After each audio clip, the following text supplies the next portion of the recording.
with Rebecca Janowitz about this book, Culture of Opportunity. Ms. Janowitz, what do Saul Bellow, Mary Lincoln, President Obama, Louis Farrakhan, and Justices Stevens and Scalia have in common? Well, they're all my neighbors, some of them spiritually and some of them right at the moment. And they're all people that at different times you could meet in the neighborhood as you went about your business. Shopping Hyde Park. In Hyde Park. Absolutely. What is and where is Hyde Park? Hyde Park is a small community located on the south side of Chicago, about 8 miles south of the Loop. It has achieved a fairly unique racial balance, at the same time being quite economically diverse. And that racial balance was achieved as a result of a decision that was made by the citizens, most of the residents of the community, not unanimously, but the majority, decided the community should be equally open to black and to white people. And they decided that that Hyde Park would be in contrast to the rest of the South Side, that when black residents joined the community, the white residents would not leave, that they would stay, and in their words at the time, that they would have an interracial community with high standards. And that balance that was achieved in the 1950s has lasted through the present. There are many communities in Chicago and in other parts of the country that achieve racial diversity when they're in transition. It's very unusual to have a community achieve a racial balance that maintains itself, that is stable for many, many years, for more than decades. At the same time, Hyde Park is famous now for being Obama's home and for being the hotbed of liberal and reform politics for a very long time. Well, let's start with the racial balance issue. When did Hyde Park develop, and how long has it been integrated? Well, Hyde Park was developed way back in the 1850s. It was originally lily white. It was a suburb. It was a refuge from the city, which is pretty funny when you think of its long-term history. It was developed as a beautiful suburban place where you could avoid the city, but was always linked to the city. The founder of Hyde Park had an exceptionally creative view of city living, and he wanted to be linked through the railroad to this heart of the city. Today we'd call that transportation-based planning, but it was just a very good idea. And when Hyde Park was annexed by the city of Chicago, because of the investment that had been made on the lakefront and in the parks, it still retained a different character physically from much of the rest of the city. Enormous investments were made in the neighborhood. A brand new university, the University of Chicago, was started there. And at one point, the University of Chicago was the physically fastest growing university in the country. John D. Rockefeller put a lot of money into the neighborhood. A beautiful park system was developed. The neighborhood was geographically very close to Chicago's Black Belt, but the first black residents didn't come to Hyde Park until 1947, until after World War II. And they came, when the first black residents came, they came to a community that had actually been thinking about race for a long time. First, in a scholarly way, important scholarly work was done on race when W.I. Thomas and people like him, Robert Park was another, were looking at questions like, is racial prejudice innate? Is it always going to be part of our life? Does it reflect some real difference between people? And they said no.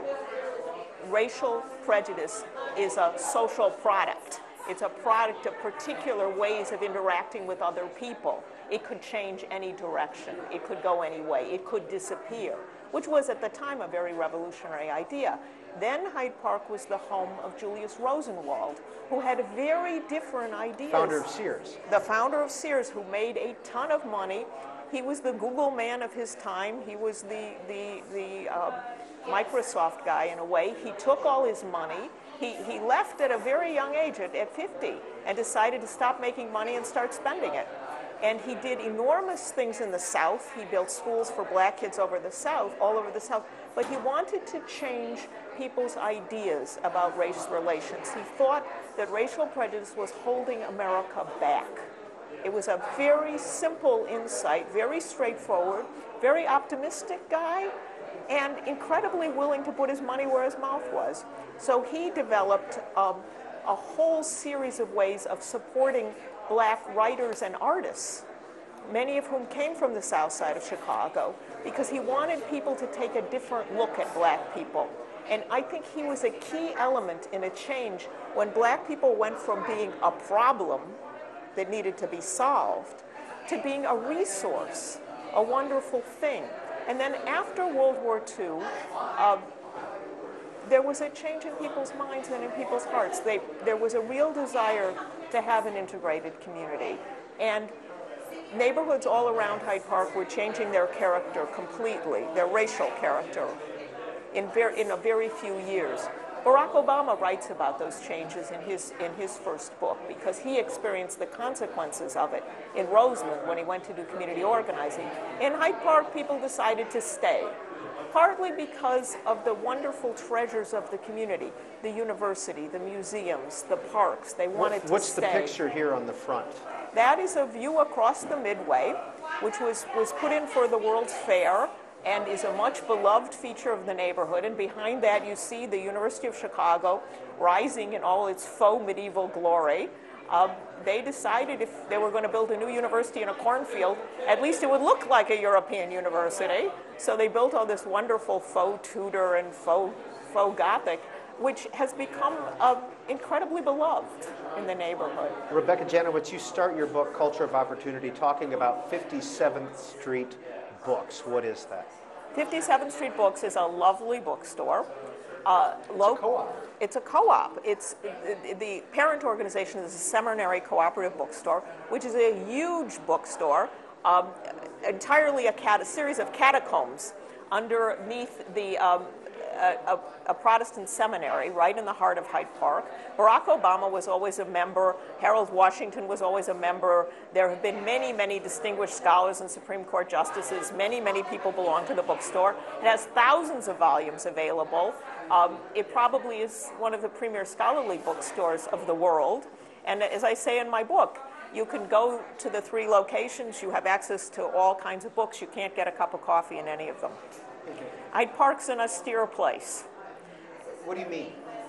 Not a lot of nightlife, not a lot of shopping. It's a great place to write a book.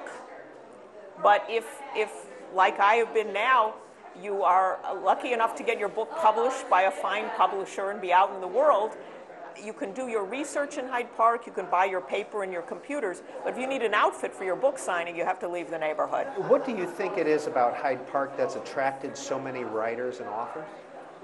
I think a lot of writers have actually found the presence of the university stimulating, nurturing, and annoying, and they are drawn to it.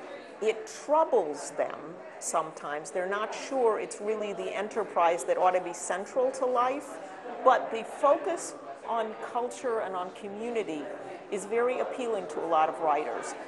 You saw this with Bellow, with many, many other fine writers who lived in the neighborhood for at least part of their careers and who often write about the neighborhood in their books. They're enraptured with the intellectual promise, but sometimes uncomfortable with some of the consequences, is what I would say. How is Hyde Park governed?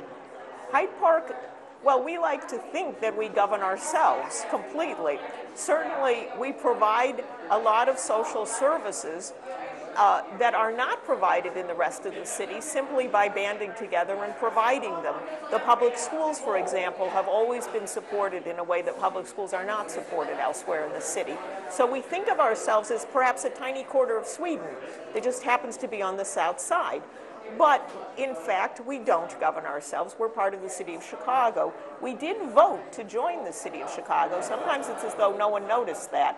But the annexation vote was on both sides. The city wanted us and we wanted them. I think both sides were under considerable illusions at the time. I don't think the city had any idea when they voted to include Hyde Park as part of a huge annexation that they were going to get a resident band of critics. That for the rest of Chicago's history, there would be a well-educated, confident, and self-critical citizenry in Hyde Park watching and criticizing all the time. Rebecca Janowitz, you write in Culture of Opportunity that the Chicago political system is a closed system. Do you not feel a part of it? No, I don't, and I think most Hyde Parkers don't. I think the way that we conceive ourselves in regard to the city politics is that we send someone in to fight with the city.